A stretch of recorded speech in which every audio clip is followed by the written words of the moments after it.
Bismillahirrahmanirrahim. Bismillahirrahmanirrahim. Qala al-muallifu rahimahullah ta'ala. Wa nafa'ana Allah fi ulumihi fid dharaini amin. Bismillahirrahmanirrahim. Al-babur rabi' utawi bab yang keempat, yaitu fi riyadati, di dalam riyadhah, wasyahwati, dan syahwat, an-nafsaniyati, yang bangsa nafsu. Bab ini yang nomor 4 menerangkan tentang riyadhah. Riyadhah itu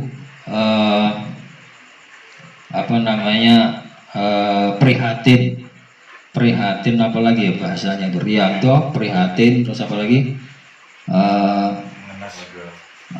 riyadhah itu menahan, walhasil seperti itu, prihatin atau apalagi berpuasa bisa tentang hawa nafsu,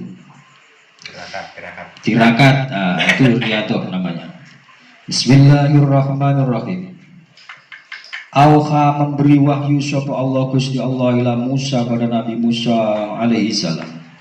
Ya Musa, dengarkan ini. Ya Musa, wahai Musa, in aradta, jikalau kamu ingin, an akuna, supaya ada saya, iku akrabu, lebih dekat, ilaika, padamu, min kalamika, daripada omongan-omonganmu, ila lisanika, pada lisanmu, wa min wususati kolbika, dan dari gumrenjete hatimu, ila kolbika, pada hatimu itu sendiri, wa min ruhika, dan dari nyawamu, ila badanika, dari badanmu, wa min nuri basorika, kata Allah, wa min nuri basorika, dan dari cahaya penglihatan hatimu, ila ainaika, sampai cahaya penglihatan mata kepalamu, wa min sam'ika, dan dari pendengaranmu, ila udunika, sampai pada telingamu, fa'aksir, maka perbanyaklah, min sholati ala Muhammadin, dari sholawat atas kanjeng Nabi Muhammad sallallahu alaihi wasallam. Dengarkan ini. Ulama besar, jadi kitab ini karangannya ulama besar, dikaji seluruh dunia. Julukan Hujjatul Islam. Siapa yang nggak terkenal, siapa nggak kenal sama Imam Al-Ghazali? Itu menulis Nabi Musa itu sudah dekat dengan Allah. Karena apa? Nabi Musa itu sebutannya kalimullah, orang yang bisa bercakap-cakap dengan Gusti Allah. Itu memberi wahyu sama Nabi Musa, nek kamu ingin lebih dekat, saya lebih dekat darimu, dari omong-omonganmu atas lisanmu, dari omong-omonganmu atas lisanmu, dan dari gumrejetnya hatimu, dari hatimu sendiri.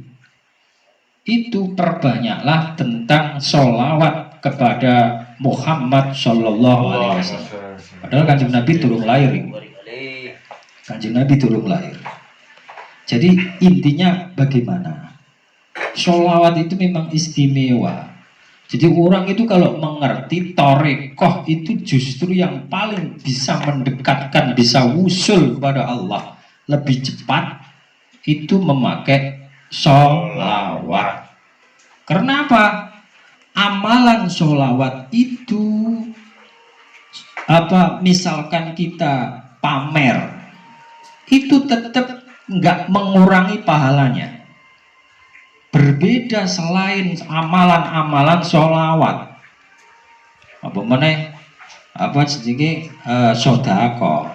Sodako itu rawan hancur ketika diunda-tunda, wis bar, nggak ada nilainya sama sekali. Itu sodako rawan hancur.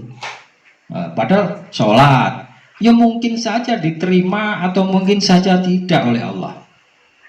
Apalagi puasa, puasa mungkin saja diterima, mungkin saja tidak. Tapi nek sholawat, entah apapun keadaannya, pasti diterima oleh Allah Subhanahu Wa Taala. Itu intinya seperti itu.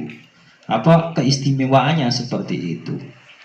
Nah, Nabi Adam saja bisa diterima tobatnya, tapi dia disuruh sholawat kepada junjungan kita Muhammad Shallallahu Alaihi Wasallam. Padahal Nabi belum lahir, tapi nurnya dicetak duluan. Seluruh dunia ini, seluruh surga dan neraka, semua dicetak itu berkat nurnya Muhammad Shallallahu Alaihi Wasallam. Ya di situ itu keistimewaannya sholawat.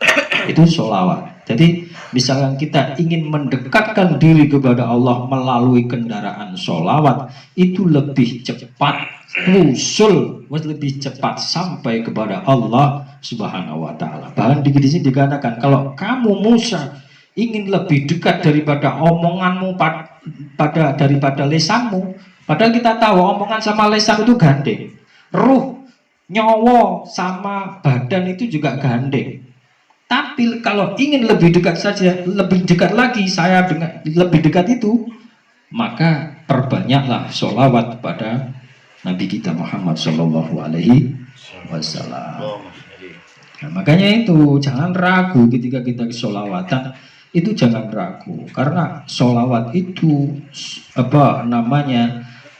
seluruh urusan kita baik dunia dan akhirat itu kita kita mintakan kepada Allah supaya dipenuhinya. Insya Allah semua urusan baik urusan dunia atau akhirat itu terpenuhi sebab kita memperbanyak sholawat pada junjungan kita Rasulullah SAW. Kalau kita misalkan boleh dengan yang lain, lafaz-lafaz yang lain, tapi kalau enggak muaranya neng Kanjeng Nabi itu mustahil. Seluruh amalan apa saja itu muaranya neng Kanjeng Nabi.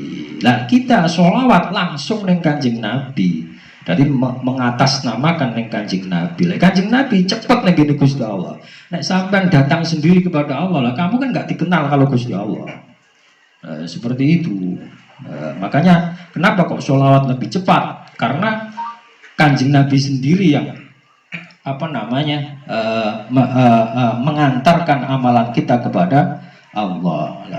Padahal Nabi itu sangat dikenali oleh Gusti Allah karena makhluk yang paling mulia tidak ada lain kecuali Nabi kita Muhammad Shallallahu Alaihi Wasallam. Nah ini dikatakan seperti itu. Kalau kamu ingin lebih dekat saya daripada omonganmu, omongan sama lisanmu, atau gumberjetnya hatimu sama hatimu itu sendiri, atau dari nyawamu pada badanmu itu, saya lebih dekat, ingin lebih dekat, maka perbanyaklah sholawat. Bismillahirrahmanirrahim. Tak terang deh kisah nyata tapi yo sesuai. Bismillahirrahmanirrahim. Qala ta'ala. Qala berfirman sapa Allah Ta'ala, wal tangdur nafsum ma qaddamat liqad. Wal tangdur dan supaya menantikan sapa nafsun seseorang ma pada sesuatu qaddamat yang akan datang qaddamat yang dahulu liqad yang untuk akan datang. Maksudnya yakni ma amilta fi yaumil qiyamah. Ma pada sesuatu amilta yang beramal kamu fi yaumil qiyamah di dalam hari kiamat. Maksudnya kita itu beramal untuk persiapan hari kiamat. Nah itu persiapan kita. Kalau kita itu orang yang beriman tidak beramal untuk persiapan hari esok, hari akhirat, maka kita tergolong orang yang rugi.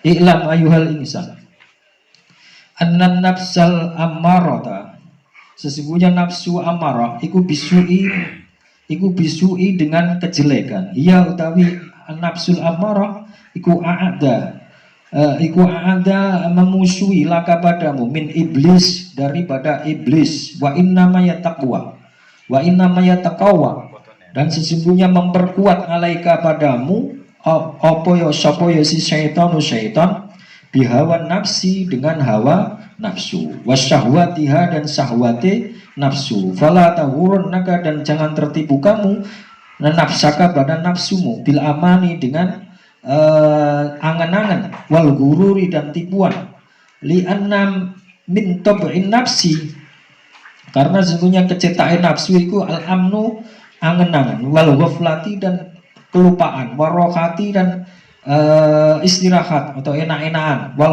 fitrati dan sepi-sepi wal kasali dan males-males pada awaha maka seluruhnya mengajak pada nafsu batilun iku batil wa kullu syai'in pada awaha maka seluruhnya mengajak pada nafsu batilun iku batil atau rusak wa kullu syai'in dan utai setiap sesuatu minha dari semuanya itu iku gururun menipu wa in rodita dan jikalau kamu ridho anha dari semuanya wattaba'ta dan kamu mengikuti amaroha yang perintahnya semuanya halakta maka rusak kamu wa in ghafalta jadi maksudnya begini di dalam Quran innan nafsa la ammaratum bisu sesungguhnya nafsu itu hanya memerintahkan kejelekan jadi gak mungkin Allah itu mencetak manusia itu tanpa nafsu itu nggak mungkin karena apa memang Allah mencetaknya itu satu paket manusia itu dicetak dengan nafsu dan akal tapi bagaimana nafsu itu bisa dikendarai itu loh bagaimana nafsu itu bisa dikendarai kalau menghilangkan nggak mungkin orang menghilangkan nafsu orang mungkin wong ku cetakane satu paket manusia dengan nafsu nah, tapi orang dikalahkan nafsu berarti di situ dikuasai iblis. Karena apa? Karena seluruh nafsu itu seluruhnya itu mengajak kejelekan. Tapi kita menguasai nafsu berarti kita mengendarai kendaraan nafsu. Nafsu itu kita kendalikan, kita kendarai, dibuat kendaraan. Maka akan mengarah pada satu kebaikan. Karena orang itu ya kadang kalah, kadang menang. Nek kalah berarti mesti engkau berbuat jelek. Tapi nek menang berarti dia akan berbuat baik insyaallah. Dan di situ itu kan sifatnya nafsu itu tadi. Dia itu cuma angen-angen, cuma lupa, terus senang istirahat, senang sepi, senang malas-malas. Itu semuanya adalah sifat nafsu. Nah itu semua kalau mengalahkan maka kita akan tertipu. Nah yang tertipu kan senengannya yang enak-enak padahal itu hanya ketipuan saja, tipuan nafsu yang semua nafsu itu dibarengi dengan kekuasaan setan. Nah kita mengendarainya berarti kita mengalahkan setan. Bismillahirrahmanirrahim. Wattaba'ta dan mengikuti kamu hawa pada hawa nafsu qadatka maka mengantarkanmu ilan nari pada neraka walaisa dan tidak ada di nafsi atas nafsu iku marjuun wa iku marjuun dikembalikan ilal khairi pada kebaikan wa ya utawi nafsu amma nafsu semua itu rasul balaya pokoknya ujian wa ma'tanul fadhihah maksudnya sumbernya malapetaka wahia utawi nafsu tadi kukhazanatul iblis rumahnya iblis wa ma'wa dan panggonane wa ma'wa kulli syairin dan tempatnya setiap kejelekan ya layak rifa yang tidak mengetahui pada nafsu sapa ila khaliquha kecuali penciptanya nafsu sapa Allahu Ta'ala. Nah inilah misalnya setiap wong begini ada nafsunya terus saya tanya nafsu tanggune nanti enggak ada tahu kecuali Allah pada titik inilah nafsu bertempat.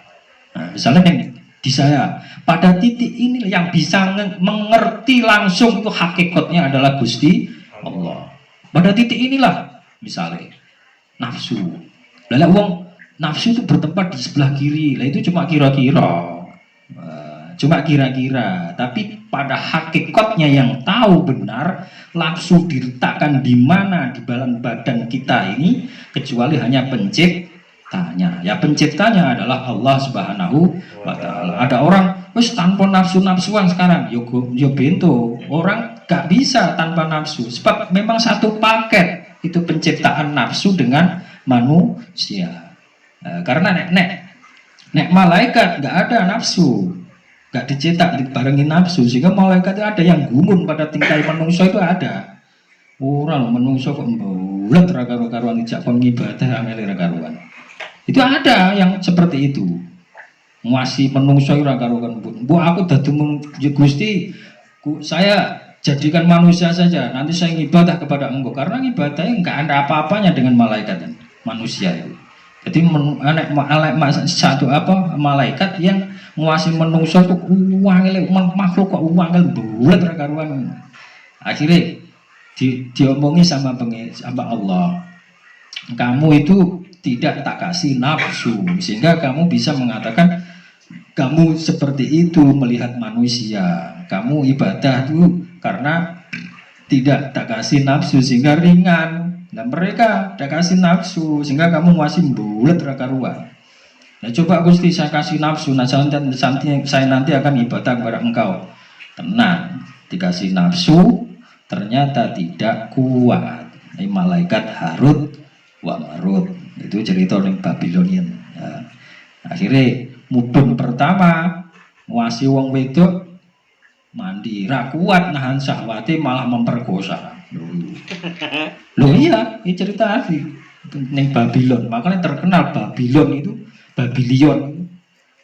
Di Babila Harut wa Marut di dalam Quran ada itu. Itu terkenal kota sihir pertama karena dia mengajarkan sihir dari malaikat. Tapi sing nerimo itu iblis yang mimbo-mimbo menjadi manusia. Sama iblis dikembangkan. Barang itu dari iblis. Sifatnya itu rusak. Itu akhirnya malaikat dijanji kamu ingin disiksa sekarang apa nanti disiksa nanti di akhirat. Mintanya disiksa sekarang. Ada yang disiksa antara langit dan bumi sampai sekarang itu, sampai hari kiamat itu. Ada yang satunya itu nggak tahu keterangannya itu lupa saya. Nah karena ada dua itu. Ada malaikat ini awamul malaikat yang tak mau nih ya. Sing tak omong niki awamul malaikat. Enek malaikat ini sing awam, ada malaikat akad biru malaikat sing terpelajar gak mungkin. Terpelajarnya kok ya jumlah malaikat Jibril, malaikat Mukarrabin itu loh. Malaikat Jibril, Mikael, Israfil, Mungkar, Nakir itu semua adalah malaikat sing terpelajar. Malaikat akabirul malaikat, penggedene malaikat sing awam itu sing dibahas sing awam. Itu gampang protes. Seperti itu. Nah, ada yang protes, semua menusuk udah terkaruan ini ada. Akhirnya dicoba oleh Allah. Ya kalau tak kasih nafsu sudah. Akhirnya malah merkosa uang. Nah itu seperti itu. Ternyata ya abot tenan nahan nafsu. Tapi uang kok ngilangin nafsu ya bento nggak bisa. Uang nafsu itu satu paket. Tapi bagaimana nafsu itu dikendarai untuk kita menuju ilallahi ta'ala, menuju Allah Subhanahu wa ta'ala. Tapi kalau ingin mendekatkan diri dari menurut Imam Al-Ghazali di sini, ingin mendekatkan diri kepada Allah, itu rahasianya sering banyak membaca sholawat. Wallahu a'lam. Assalamualaikum warahmatullahi wabarakatuh. Waalaikumsalam warahmatullahi wabarakatuh.